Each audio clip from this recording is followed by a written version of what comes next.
আসসালামু আলাইকুম। দুপুর 2টা বেজে 30 মিনিট। আজ শনিবার। বাংলাদেশ বেতার কক্সবাজার স্থানীয় খবরে স্বাগত জানাচ্ছি এম জসিম। জ্বালানি তেলের ব্যবস্থাপনা কার্যক্রম তদারকি ও সমন্বয়ের লক্ষ্যে দেশের সকল পেট্রোল পাম্পে ট্যাগ অফিসার নিয়োগের সিদ্ধান্ত নিয়েছে সরকার। জ্বালানি ও খনিজ সম্পদ বিভাগের সচিব মোহাম্মদ সাইফুল ইসলামের সভাপতিত্বে গতকাল অনুষ্ঠিত সভায় এই সিদ্ধান্ত নেওয়া হয়। আজ বিদ্যুৎ, জ্বালানি ও খনিজ সম্পদ বিভাগের এক সংবাদ বিজ্ঞপ্তিতে এ তথ্য জানানো হয়েছে। এতে বলা হয়, Bangladesh petroleum corporation BPC Dhaka ও চট্টগ্রাম মেট্রোপলিটন এলাকায় ট্যাগ অফিসার নিয়োগ করবে।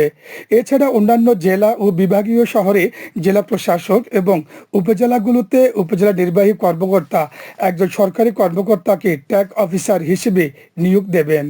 ট্যাগ অফিসাররা জ্বালানি ও খনিজ সম্পদ বিভাগ বা বিপিসি নির্ধারিত পদ্ধতিতে কাজ করবেন বলে বিজ্ঞপ্তিতে জানানো হয়। এদিকে জ্বালানি তেল মজুত, প্রতিরোধ, বিপণনের শৃঙ্খলা রক্ষা ও নিরবিচ্ছিন্ন সরবরাহ নিশ্চিত করতে দেশের বিভিন্ন জেলায় ডিপোগুলোতে বর্ডার গার্ড বাংলাদেশ বিজিবি মোতায়েন করা হয়েছে। বিজিবি সদর দপ্তর এক সংবাদ বিজ্ঞপ্তিতে আজ এই তথ্য জানানো হয়। বিজ্ঞপ্তিতে বলা হয়, মধ্যপ্রাচ্য চলমান সংকটের ফলে বিশ্ববাজারে জ্বালানি তেলের দাম বৃদ্ধি পাওয়ায় দেশের অননুমোদিতভাবে তেল মজুতের অপচেষ্টা দেখা যাচ্ছে। এ প্রেক্ষাপটে স্বরাষ্ট্র মন্ত্রণালয়ের নির্দেশে ডিপোগুলোতে বিজিবি মোতায়েন করা হয়েছে। কক্সবাজারের চকরিয়া উপজেলার বীর মুক্তিযোদ্ধা মাহবুবুর রহমান 1971 ছিলেন চট্টগ্রাম সিটি কলেজের ছাত্র। উন্মুক্ত মার্চে শুনেন কালুরঘাট বেতার থেকে ভেসে আসা মেজর জিয়ার স্বাধীনতার ঘোষণা আর উদ্বুদ্ধ হন দেশকে মুক্ত করার যুদ্ধে যাওয়ার। এ নিয়ে শুনুন আমাদের চকরিয়া উপজেলা সংবাদদাতা মোহাম্মদ আইবের পাঠানো তথ্যে একটি ডেস্ক রিপোর্ট।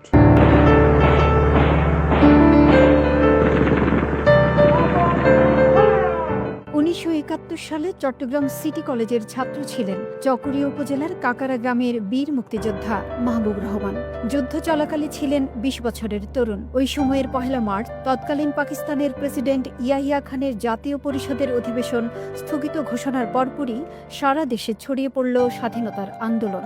স্মৃতিকথায় জানাচ্ছিলেন এই বীর মুক্তিযোদ্ধা। 1971 সালে আমি সিটি কলেজের ছাত্র ছিলাম। আমরা তখন বাড়িতে অবস্থান করতেছি। সেই সময় মার্চের 1 তারিখ হঠাৎ করে ওই এখানে রাডারে জাতীয় সংসদের বৈঠক বন্ধ করে দিল। সেই শুরু হয়েছে মানুষের খেলাধুলা বন্ধ করিয়া হু হা করিয়া স্বাধীনতা চাই, পাকিস্তানকে বাদ দিয়ে আমরা নিজেরা স্বাধীন হতে চাই। মিছিল, মিটিং। 25শে মার্চের কালো রাতের পর গ্রামের বাড়ি কাকারায় অবস্থান করছিলেন তিনি। সারা দেশের ন্যায় নিজ এলাকায়ও ছিলেন মিটিং আর মিছিলে ব্যস্ত। সন্ধ্যায় বেতারে ভেসে এলো মেজর জিয়ার স্বাধীনতার ঘোষণা। সেই কণ্ঠেই পেয়েছিলেন দেশ স্বাধীনের যুদ্ধে যাওয়ার প্রেরণা জানিয়ে বীর মুক্তিযোদ্ধা মাহবুব বলেন, তাঁর মুক্তিযুদ্ধে প্রশিক্ষণ নেওয়ার কথা। এখানে তখন মিছিল মিটিং করতেছি, তো তখন সন্ধ্যায় আমরা এই রেডিওতে জিয়ার কণ্ঠ শুনেছি। সেই কণ্ঠ শোনার পরে আমরা সবাই আরো বেশি উদ্বুদ্ধ হয়েছি। অর্থাৎ আমাদের সেনাবাহিনী, আমাদের বাঙালি সেনাবাহিনীর সদস্যরা সবাই এই যুদ্ধে যোগদান করতেছে। আমরা ওই যে এক্স আর্মি যারা ছিল তাদের কাছ থেকে আমরা নিজেরা, আমার তখন ছাত্র অবস্থা, আমরা কিভাবে যুদ্ধ করতে হয় আমরা তাদের কাছ থেকে ট্রেনিং নিয়েছি। মহান মুক্তিযুদ্ধের স্বপ্নকে লালন করে জনগণের ভোটে নির্বাচিত বর্তমান সরকার দেশকে সামনের দিকে এগিয়ে নিয়ে যাবে, এটাই এখন চাওয়া চকরিয়ার বীর মুক্তিযোদ্ধা মাহবুবুর রহমানের। নিউজ ডেস্ক, বাংলাদেশ বেতার। টেকনাফের সাগরে মাছ শিকারে যাওয়ার সময় 3টি নৌকা সহ 13 জন জেলেকে ধরে নিয়ে গেছে মিয়ানমারের রাখাইনের বিদ্রোহী গোষ্ঠী আরকান আর্মি। সাবডাং ইউনিয়নের 7 নম্বর ওয়ার্ডের ইউপি সদস্য আব্দুল মন্নান জানিয়েছেন, আজ দুপুরে শাহপুরীর দ্বীপ থেকে জেলেরা সাগরে মাছ শিকারে যাওয়ার সময় নাফ নদীর মোহনা নাইখুংদিয়া এলাকায় পৌঁছালে আরকান আর্মি অস্ত্রের মুখে তাদের জিম্মি করে ধরে নিয়ে যায়। তারা সবাই শাহপুরীর দ্বীপের বাসিন্দা বলে জানান তিনি।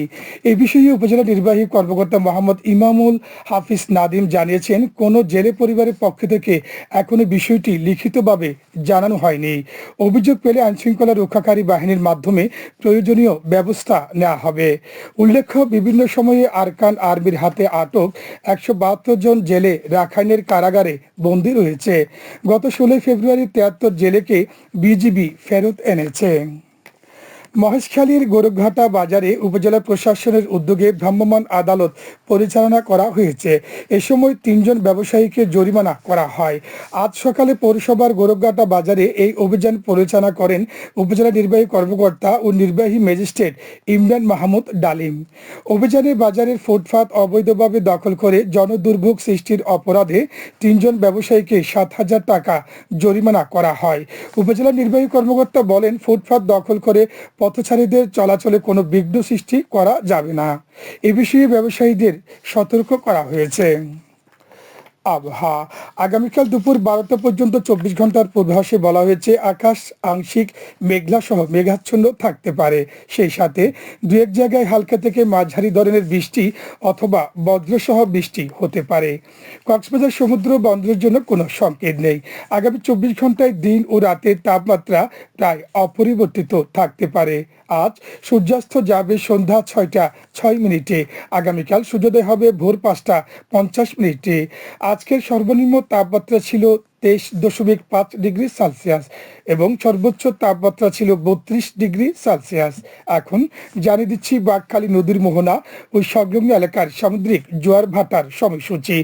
আজ জোয়ার শুরু হয়েছে 1টা 13 মিনিটে, চলবে রাত 7টা 53 মিনিট পর্যন্ত।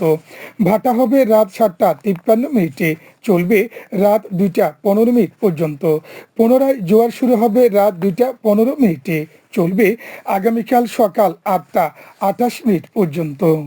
খবর শেষ হলো। আমাদের পরবর্তী খবর পৌঁছাইতে হবে আজ বিকেল 4টা বেজে 30 মিনিটে ইংরেজিতে।